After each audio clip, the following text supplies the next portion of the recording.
전 세계가 주목했습니다. 독일의 유명 베를린 대학 심리학 교수가 동아시아 3개국을 돌며 포착한 충격적 영상이 독일 전역을 뒤흔들고 있기 때문인데요. 베를린 TV에서 방영된 글로벌 시민의식 교육 다큐멘터리가 SNS를 통해 퍼지면서 전 세계 네티즌들이 경악을 금치 못하고 있습니다. 특히 한국의 한 장면이 방송된 후 시청자들은 이런 모습이 정말 가능한가요? 라는 반응을 쏟아내고 있죠. 더 놀라운 것은 촬영 현장에 있던 독일 스태프들이 그 순간을 지켜보며 눈물을 흘렸다는 사실. 심지어 이 다큐멘터리는 중국과 일본 측에도 큰 파장을 일으켰다고 합니다. 도대체 이 독일 교수와 다큐멘터리 팀은 중국, 일본, 그리고 한국에서 무엇을 발견했길래 이토록 큰 반향을 불러일으켰을까요? 그리고 왜 한국의 장면이 특별히 주목받고 있는 걸까요? 지금부터 그 충격적인 이야기 속으로 함께 들어가 보실까요? 시작하기 전에 구독과 좋아요 잊지 마세요. 여러분의 응원이 더 좋은 콘텐츠의 원동력입니다. 안녕하세요. 저는 이사벨라 크라우스입니다. 베를린 대학에서 30년간 심리상담학 교수로 일했죠. 학생들은 저를 냉철한 교수라고 불렀습니다. 언제나 논리적이고 체계적인 교육을 추구했으니까요. 그게 자랑이었습니다. 하지만 이제는 모든 게 다르게 느껴져요. 은퇴한 지 1년, 제 아파트는 너무 조용합니다. 벽에 걸린 학위증과 상장들이 저를 내려다보고 있죠. 창밖으로는 베를린의 회색빛 하늘만 보입니다. 마치 제 마음처럼 무겁고 어두워요. 오늘 아침 제 마지막 제자였던 루카 슈타이너에게서 연락이 왔습니다. 그는 이제 다큐멘터리 영상작가가 되었더군요. 카페에서 만나자고 했죠. 솔직히 반가웠어요. 요즘 찾아오는 사람이 거의 없으니까요. 교수님, 은퇴 후 어떻게 지내세요? 루카는 커피를 건네며 물었습니다. 그의 눈빛은 여전히 예전처럼 호기심으로 가득했어요. 꽤 평화롭게 지내고 있어. 책도 읽고 산책도 하고. 하지만 루카는 금방 알아챘습니다. 학생 때부터 그는 사람의 감정을 읽는 데 탁월했죠. 안나와는 연락하세요? 딸 이름을 들었을 때 가슴이 아팠어요. 루카에게 안나와 3년째 연락이 없다고 말했습니다. 그가 무슨 일이 있었는지 물었을 때 저는 깊게 한숨을 내쉬었어요. 대학 전공 문제였습니다. 안나는 예술을 공부하고 싶어 했지만 제가 반대했죠. 결국 심리학과에 진학했다가 1년 만에 자퇴했습니다. 마지막에 남긴 말이 엄마는 항상 정답만 알려줬지 내 마음은 듣지 않았어였어요. 그 후로 연락이 끊겼습니다. 루카는 잠시 침묵했습니다. 그러더니 가방에서 서류 하나를 꺼냈어요. 교수님, 새 프로젝트가 있어요. 글로벌 시민의식 교육에 관한 다큐멘터리입니다. 중국, 일본 같은 동아시아 국가들에서 아이들이 어떻게 배려와 공감을 배우는지 촬영할 거예요. 흥미가 생겼습니다. 그게 어떤 프로젝트인지 더 자세히 설명해 줄래요? 교수님께서 함께 해주셨으면 합니다. 교육심리학 전문가로서 아이들을 관찰하고 분석해 주세요. 창밖을 바라보며 생각했어요. 30년간 강의실에서 이론만 가르쳤습니다. 하지만 정작 제 딸의 마음은 이해하지 못했죠. 유럽에서 명성 있는 심리학자였지만 가장 가까운 사람의 감정은 알아차리지 못했어요. 왜 하필 나지? 루카는 진지하게 대답했습니다. 교수님의 감정교육의 체계와 연구가 이 프로젝트에 완벽히 맞을 것 같았어요. 그리고 교수님께도 좋은 기회가 될 거라고 생각했습니다. 창가에 앉은 노부부가 웃으며 대화하는 모습이 눈에 들어왔어요. 제 나이에도 옆에는 아무도 없었습니다. 사실 궁금해, 루카. 내가 뭘 놓쳤는지. 머리로는 이해했지만 가슴으로는 느끼지 못했던 것이 무엇인지 말이야. 루카의 얼굴에 미소가 번졌어요. 그럼 함께 하시겠어요? 고개를 끄덕였습니다. 그래, 가보자. 어쩌면 이 나이에 새로운 것을 배울 수 있을지도 모르지. 집으로 돌아와 오랫동안 사용하지 않았던 여행 가방을 꺼냈어요. 옷을 정리하다가 안나와 찍은 사진 한 장을 발견했습니다. 대학 입학식 날이었죠. 웃고 있었지만 그 눈에는 슬픔이 담겨 있었어요. 어떻게 그때 알아차리지 못했을까요? 사진을 가방에 넣었습니다. 이번 여행은 단순한 학술 탐사가 아닐지도 모르겠다는 생각이 들었어요. 어쩌면 잃어버린 무언가를 찾는 여정이 될지도 모릅니다. 베이징에 도착했을 때 첫 느낌은 압도적이었습니다. 거대한 빌딩들, 넓은 도로, 끝없이 이어지는 인파. 모든 것이 규모감 있게 느껴졌죠. 루카와 함께 공항에서 나오는 순간부터 이 도시의 속도감에 놀랐어요. 택시를 타고 호텔로 가는 길, 창밖으로 본 베이징은 마치 멈추지 않는 기계 같았습니다. 이렇게 빠른 도시는 처음이네요. 루카가 감탄했습니다. 호텔 로비에서 중국 전통차를 마시며 내일 일정을 확인했습니다. 촬영팀은 이미 현지에서 준비를 마쳤더군요. 우리가 할 일은 학교 주변에서 어린이들의 행동을 관찰하는 것이었어요. 제 전문 분야죠. 하지만 이번에는 학문적 호기심이 아닌 다른 무언가가 저를 이끌고 있었습니다. 베이징의 초등학교는 놀라울 정도로 체계적이었어요. 아이들은 모두 같은 교복을 입고 질서정연하게 움직였습니다. 운동장에서는 집단 체조를 하고 있었죠. 지도교사의 지시에 따라 모든 학생이 완벽한 동작으로 움직이는 모습이 인상적이었어요. 하지만 어딘가 기계적인 느낌이 들었습니다. 아이들이 너무 규율에 맞춰 있는 것 같아요. 루카가 카메라를 확인하며 말했습니다. 다음 날 우리는 실험을 계획했어요. 학교 근처 횡단보도에서 현지 배우를 고용해 노인 역할을 하게 했습니다. 천천히 걸으며 약간 어려움을 겪는 모습을 연기하도록 했죠. 목표는 아이들이 이런 상황에서 어떻게 반응하는지 관찰하는 것이었어요. 결과는 실망스러웠습니다. 학교 시간 많은 학생들이 지나갔지만 대부분 무심하게 지나쳤어요. 몇몇은 노인을 밀치기도 했고 일부는 비웃기까지 했죠. 제 예상과는 달랐습니다. 학교에서 배운 규율이 밖에서는 전혀 적용되지 않는 것 같았어요. 누구도 멈추지 않고 누구도 돌아보지 않네요. 촬영을 마치고 호텔로 돌아오는 길에 말했습니다. 다음 날 오전 촬영 허가증 문제로 예정된 일정이 지연되었어요. 관료주의적 장벽이 우리를 기다리게 했죠. 루카는 불평했지만 저는 오히려 이 시간이 도시를 더 관찰할 기회라고 생각했습니다. 호텔 근처 작은 공원으로 나갔어요. 아침 일찍부터 많은 노인들이 태극권을 하고 있었습니다. 그들의 움직임은 느리지만 조화로웠죠. 도시의 빠른 템포와는 대조적이었습니다. 한 노인이 미소 지으며 저를 초대했어요. 처음엔 망설였지만 곧 그들의 원에 합류했습니다. 서구에서 오셨군요. 우리 손주들은 이런 걸 귀찮아해요. 너무 바쁘죠. 태극권을 마치고 노인이 말했습니다. 오후에 촬영 허가가 떨어져 다시 학교 주변으로 갔어요. 이번에는 다른 방식으로 실험해보기로 했습니다. 노인 역할자가 물건을 떨어뜨리는 상황을 연출했어요. 하지만 결과는 비슷했습니다. 대부분의 아이들은 무관심했어요. 한 주가 지나고 우리는 다양한 상황에서 실험을 반복했습니다. 하지만 모든 관찰 결과는 비슷했어요. 학교 안에서는 완벽한 규율을 보이던 아이들이 학교 밖에서는 타인을 돕거나 배려하는 모습을 거의 보이지 않았습니다. 베이징에서의 마지막 밤, 호텔 창문으로 빛나는 도시의 야경을 바라봤어요. 눈부신 발전과 성장 속에서 무언가 중요한 것이 희생된 듯한 느낌이었습니다. 마치 제가 딸을 키우면서 성공과 성취만을 강조했던 것처럼 말이죠. 다음은 일본이군요. 여행 일정표를 확인하며 중얼거렸어요. 그때 루카가 들어와 예상치 못한 소식을 전했습니다. 일본 비자에 문제가 생겼다고 했어요. 적어도 일주일은 지연될 것 같다고 합니다. 서울로 가는 건 어떨까요? 한국은 비자 없이 갈 수 있어요.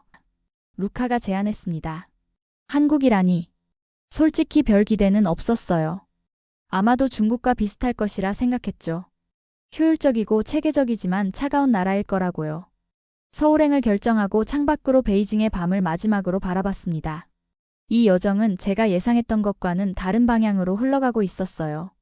안나를 생각하며 잠이 들었어요. 어쩌면 이 여행이 끝날 때면 딸에게 전화할 용기가 생길지도 모르겠다는 희망을 품고요. 베이징에서의 마지막 아침이 밝았습니다. 짐을 정리하며 이번 여정의 첫 단계를 돌아봤어요. 기대했던 것보다 실망스러웠죠.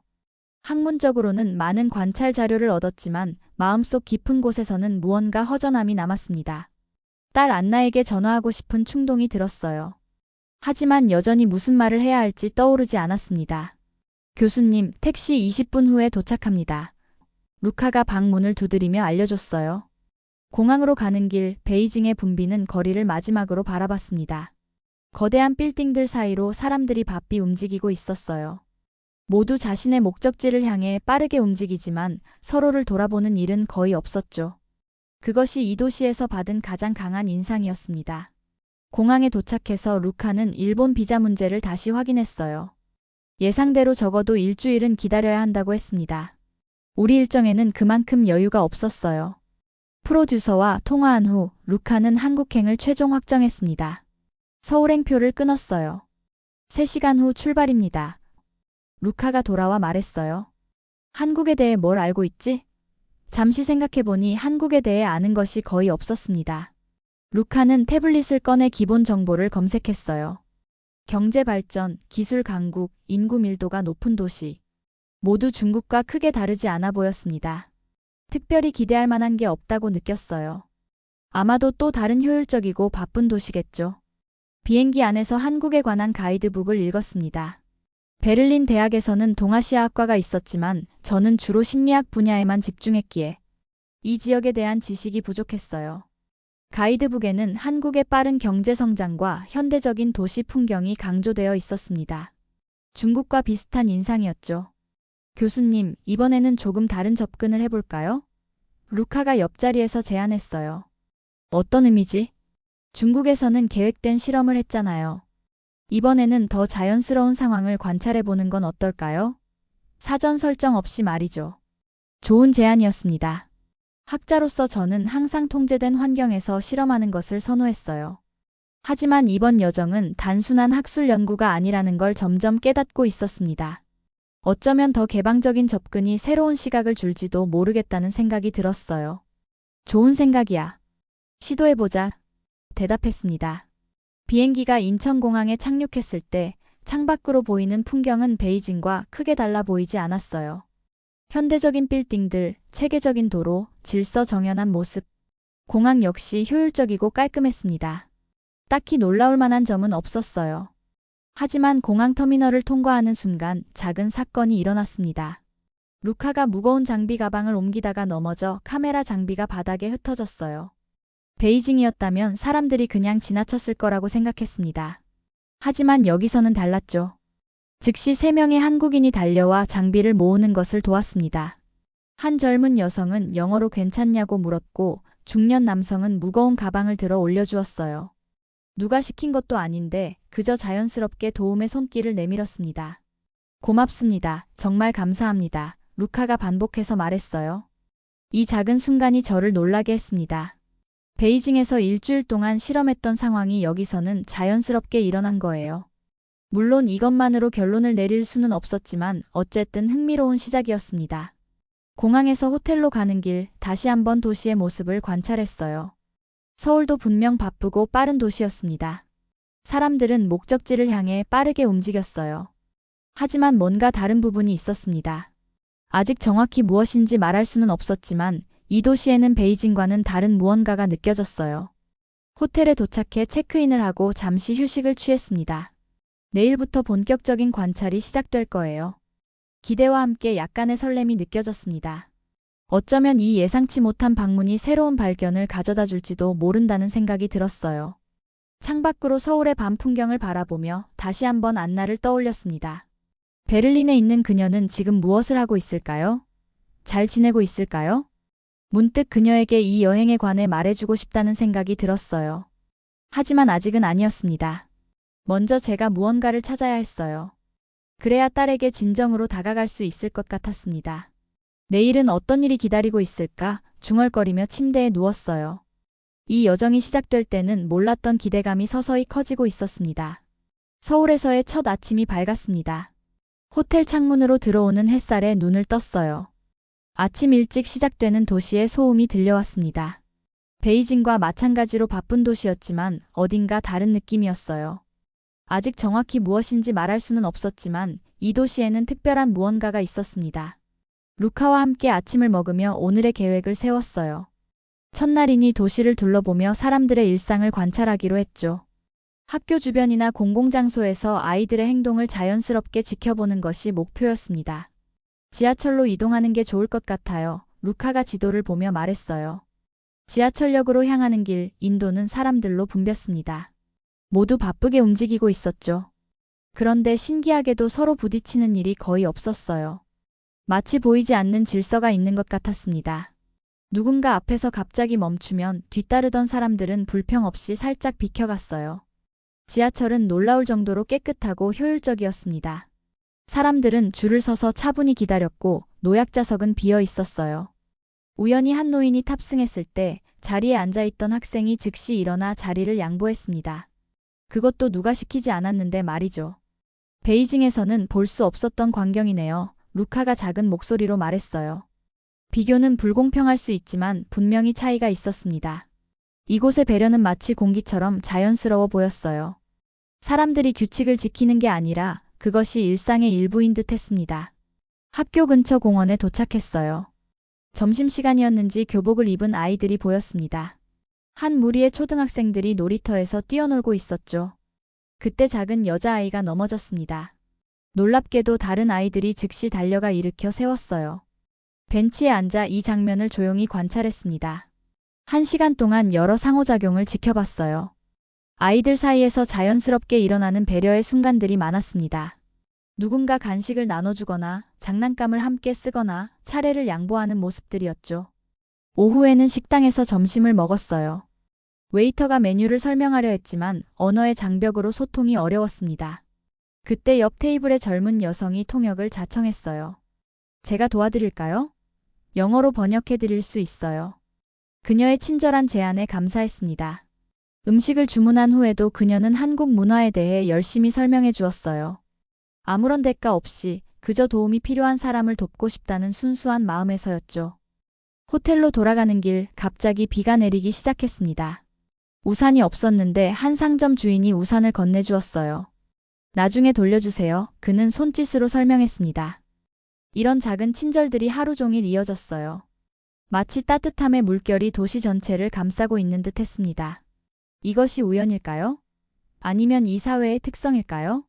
저녁 호텔 로비에 앉아 루카와 하루를 정리했어요. 오늘 본 것들이 계속 이어질까요? 루카가 물었습니다. 지켜봐야겠지. 하지만 예상보다 너무 부드러운 나라인 것 같아 라고 대답했어요. 노트북을 열어 오늘의 관찰을 기록했습니다. 제가 쓴 수많은 논문에서는 항상 객관적 관찰과 데이터를 중시했어요. 하지만 이번엔 뭔가 다른 감정이 일었습니다. 이 도시에서 경험한 따뜻함이 제 마음에 와닿았어요. 침대에 누워 오늘 하루를 돌아보았습니다. 학자로서는 며칠 더 관찰해야 한다고 생각했어요. 하지만 한 사람으로서는 이미 뭔가를 느끼고 있었습니다. 이곳에는 배려가 체계화된 듯한 특별함이 있었어요. 그것이 딱히 규칙이나 법이 아닌 사람들의 일상에 자연스럽게 녹아있다는 점이 가장 인상적이었습니다. 안나를 떠올렸어요. 그녀에게 무엇을 가르쳤는지 생각해봤습니다. 지식과 논리, 성취와 경쟁. 하지만 혹시 가장 중요한 것을 놓치진 않았을까요? 이 여행이 끝나면 안나에게 편지를 쓰고 싶다는 생각이 들었습니다. 아직은 무슨 말을 할지 확실하지 않았지만 조금씩 그 윤곽이 그려지기 시작했어요. 서울에서의 일주일은 예상보다 훨씬 흥미로웠습니다. 작은 친절과 따뜻한 배려들이 일상에 녹아있는 도시였어요. 그곳에서 많은 것을 배웠지만 아직 여정은 계속되어야 했습니다. 루카가 일본 비자 문제가 해결되었다는 소식을 전해왔어요. 내일 도쿄로 출발할 수 있습니다. 루카가 말했습니다. 솔직히 서울을 떠나기 아쉬웠어요. 하지만 일본을 방문하는 것은 이 프로젝트의 원래 계획이었고 학자로서 다양한 문화를 비교하는 것이 중요했습니다. 짐을 정리하며 서울에서의 경험을 정리해봤어요. 이곳에서 본 것들은 제 예상을 완전히 뒤엎었습니다. 다음 날 아침 도쿄행 비행기에 올랐어요. 창문 밖으로 서울의 풍경이 작아지는 것을 바라보며 묘한 감정이 들었습니다. 불과 일주일 전만 해도 이 도시에 대해 아무런 기대가 없었는데 지금은 마치 오래된 친구를 떠나보내는 것 같았어요. 하네다 공항에 도착했습니다. 일본에 발을 딛는 순간 그 정돈된 분위기가 느껴졌어요. 모든 것이 완벽하게 정리되어 있었습니다. 공항 직원들은 깊게 인사하며 정중하게 안내했죠. 그 모습이 인상적이었어요. 호텔로 가는 길, 도쿄의 거리는 놀라울 정도로 깨끗했습니다. 사람들은 질서 있게 움직였고 모든 것이 규칙적으로 돌아가는 듯 했어요. 겉으로 보기에 서울과 비슷해 보였지만 뭔가 다른 느낌이 있었습니다. 일본은 정말 체계적이네요. 택시 안에서 루카가 말했어요. 다음 날부터 본격적인 관찰이 시작되었습니다. 도쿄의 초등학교 근처로 가서 서울과 베이징에서 했던 것과 같은 방식으로 아이들의 행동을 관찰했어요. 학교 건물은 질서정연했고 아이들은 깔끔한 교복을 입고 있었습니다. 우리는 노인 역할 배우를 다시 고용했어요. 이번에는 횡단보도에서 천천히 걸으며 약간 어려움을 겪는 상황을 연출했습니다. 학생들의 반응을 지켜봤어요. 결과는 흥미로웠습니다. 도쿄의 아이들은 베이징에서처럼 노인을 밀치거나 비웃지 않았어요. 그러나 서울에서와 달리 직접 도움을 주지도 않았습니다. 대부분은 조용히 비켜서서 노인이 지나가기를 기다렸어요. 예의는 갖추고 있었지만 적극적으로 손을 내밀지는 않았습니다. 이 나라는 질서는 있는데 온기는 느껴지지 않아요. 루카가 영상을 확인하며 말했습니다. 며칠 동안 다양한 장소에서 관찰을 계속했어요. 공원, 지하철역, 쇼핑몰 등에서 비슷한 패턴이 반복되었습니다. 일본 사회는 높은 수준의 예의와 질서를 갖추고 있었지만 서울에서 느꼈던 자발적인 따뜻함은 찾기 어려웠어요. 한 초등학교 선생님과 인터뷰할 기회가 있었습니다. 통역사를 통해 교육 방식에 대해 물었어요. 우리는 아이들에게 사회적 규범을 가르칩니다. 상대방에게 폐를 끼치지 않는 것이 중요해요. 그의 말이 인상적이었습니다. 폐를 끼치지 않는 것과 적극적으로 돕는 것은 미묘하지만 중요한 차이가 있었어요. 전자는 소극적인 행동이고 후자는 적극적인 행동입니다. 일본의 교육은 전자에 중점을 두는 듯 했어요. 호텔로 돌아와 오늘의 관찰을 정리했습니다. 세 나라를 비교하니 흥미로운 패턴이 보였어요. 베이징에서는 규율과 성취가 강조되었지만 타인에 대한 배려는 부족했습니다. 도쿄에서는 예의와 질서가 중시되었지만 거리감이 느껴졌어요. 서울에서는 규율과 배려가 자연스럽게 공존하는 듯 했습니다. 창밖으로 보이는 도쿄의 밤 풍경을 바라보며 생각에 잠겼어요. 이 여정은 단순한 연구를 넘어 저 자신에 대한 성찰이 되어가고 있었습니다. 안나에게 어떤 가치를 가르쳤는지 돌아보게 됐어요. 지식과 성취를 강조했지만 혹시 마음을 나누는 법을 가르치지 못했던 건 아닐까요? 루카가 내일의 일정을 알리러 왔습니다. 교수님, 제작진과 회의가 있어요. 지금까지의 결과에 대해 논의해야 합니다. 고개를 끄덕였어요. 이제 우리는 중요한 결정을 내려야 했습니다. 과연 이 프로젝트를 어떤 방향으로 이끌어갈지 말이죠. 도쿄의 한 회의실에 모였습니다. 창밖으로는 비가 내리고 있었어요. 루카와 제작진 몇 명이 테이블 주위에 앉았습니다. 모두 피곤해 보였죠. 지금까지 세 나라를 돌아다니며 촬영했지만 제작진이 원하는 극적인 장면은 얻지 못한 상황이었어요. 솔직히 말씀드리자면 지금까지의 영상만으로는 임팩트가 부족합니다. 프로듀서인 마르쿠스가 말했습니다. 테이블 위에는 지금까지 촬영한 영상들의 스틸컷이 펼쳐져 있었어요. 베이징에서는 무관심한 아이들, 도쿄에서는 예의 바르지만 거리감 있는 반응들, 그리고 서울에서의 몇 가지 따뜻한 장면들. 하지만 마르쿠스가 말한 대로 전체적으로 강렬한 인상을 주기에는 부족해 보였습니다. 다른 제작진이 더 강한 반전이 필요하다고 했어요. 시청자들이 감동할 수 있는 장면이 필요하다고 강조했습니다. 분위기가 무거워졌어요. 이 프로젝트에 모두가 많은 시간과 노력을 투자했는데 원하는 결과를 얻지 못하고 있었습니다. 루카도 고민에 빠진 표정이었어요.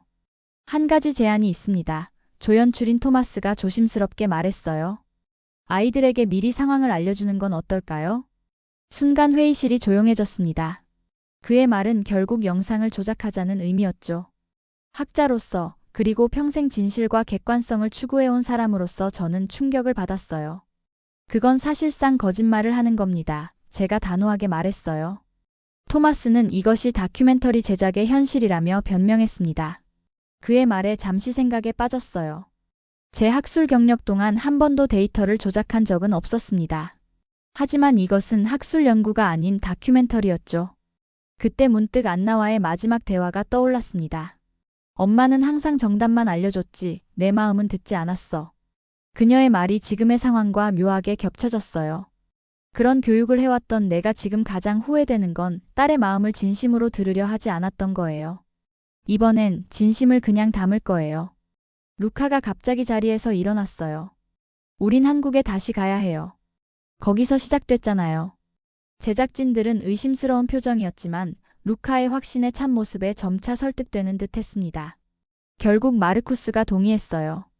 서울로 돌아가기로 했지만 이번이 마지막 기회라고 강조했습니다. 회의가 끝나고 호텔 방으로 돌아오는 길 루카가 제게 다가왔어요. 그는 제 결정이 자랑스럽다며 쉽지 않은 선택이었을 것이라고 말했습니다. 저는 이 여행이 저를 변화시키고 있다고 답했어요. 베이징의 차가운 효율성, 도쿄의 정중한 거리감, 그리고 서울의 따뜻함이 제게 무언가를 가르쳐주고 있습니다. 방으로 돌아와 창밖을 바라봤습니다. 내일 우리는 다시 서울로 향합니다. 이번에는 더 깊이 들여다볼 거예요. 진실을 찾아서요. 조작된 감동이 아닌 진짜 마음을 담은 이야기를 찾기 위해서. 다시 서울의 공기를 마시는 기분이 이상했습니다. 마치 오래된 친구를 다시 만난 것 같은 느낌이었어요. 호텔에 짐을 풀고 루카와 함께 작전 회의를 했습니다. 이번에는 좀 더 체계적으로 접근하기로 했죠. 초등학교 근처에서 다시 시도해볼까요?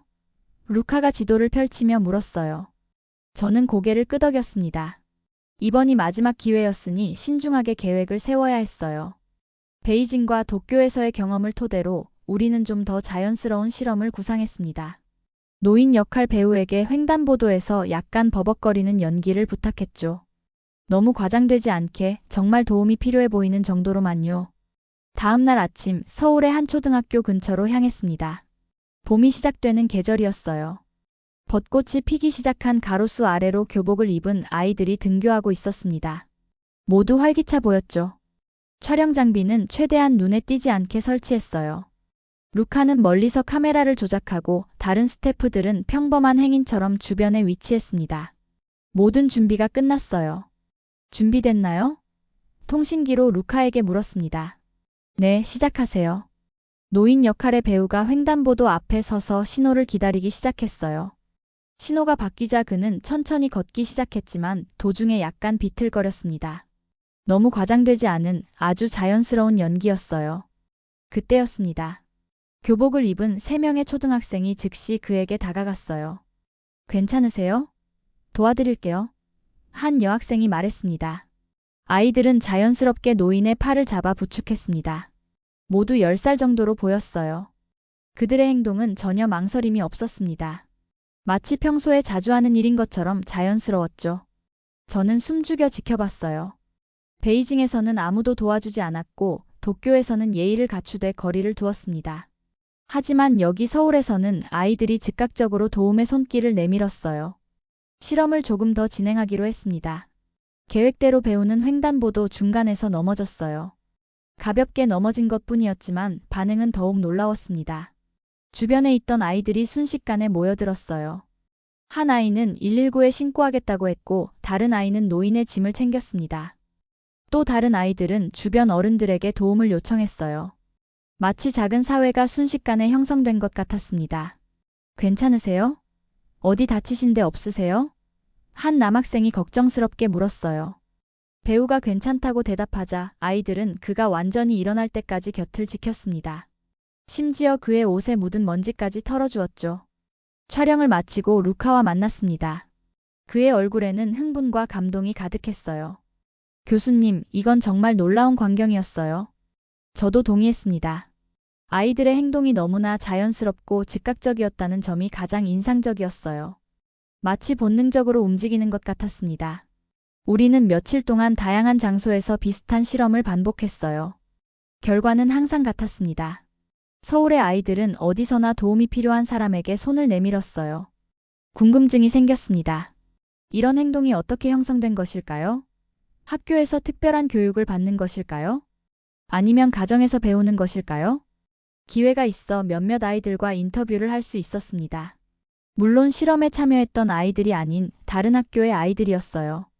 어려움에 처한 사람을 보면 어떻게 해야 할까요? 제가 물었습니다. 도와드려야죠. 학교에서 배워요. 힘든 사람은 그냥 지나치면 안 돼요. 한 아이가 자랑스럽게 대답했어요. 다른 아이들도 비슷한 답변을 했습니다. 그들에게 이런 행동은 특별한 것이 아니라 일상의 일부였어요. 학교에서 배우고 부모님으로부터 보고 자란 자연스러운 태도였습니다. 저녁에 호텔로 돌아와 오늘의 관찰을 정리했어요. 이제 제가 진정으로 찾던 것을 발견한 듯 했습니다. 여기선 공감이 체계가 되었어요. 배려가 습관이에요. 루카에게 말했습니다. 루카는 동의했어요. 그는 지금까지 촬영한 영상을 편집하기 시작했습니다.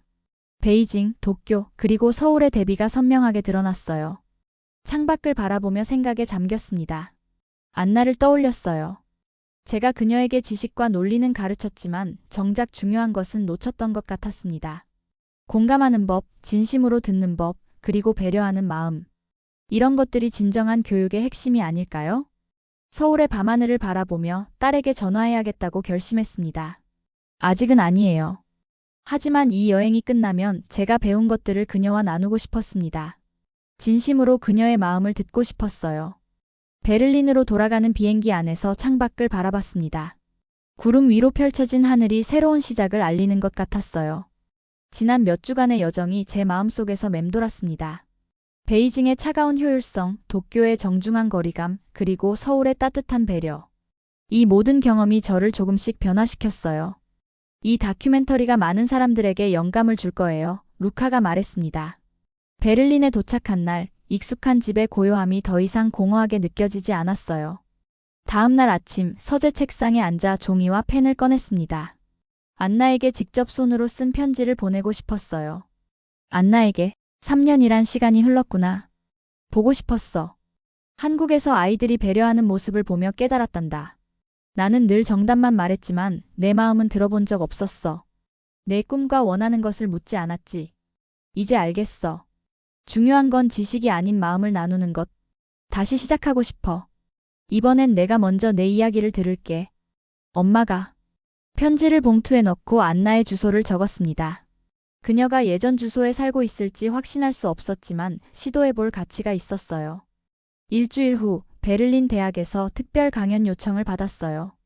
주제는 글로벌 교육 방식의 비교였습니다.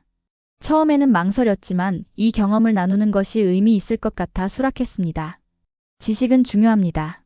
하지만 마음을 나누는 법을 가르치지 않는다면 그 지식은 온전하지 않습니다. 강연을 마무리하며 말했어요. 강연이 끝나고 질문을 받는 시간, 뒷문이 살짝 열리는 소리가 들렸습니다. 시선을 돌렸을 때 제 심장이 멈추는 듯 했어요. 안나였습니다. 그녀는 문 옆에 조용히 서 있었어요. 편지 받았어요. 엄마의 강연이 있다고 해서 와봤어요. 안나가 말했습니다. 그 순간 모든 말이 목에 걸렸어요. 대신 부드러운 목소리로 말했어요. 와줘서 고마워, 안나. 그렇게 우리는 캠퍼스 카페로 향했어요.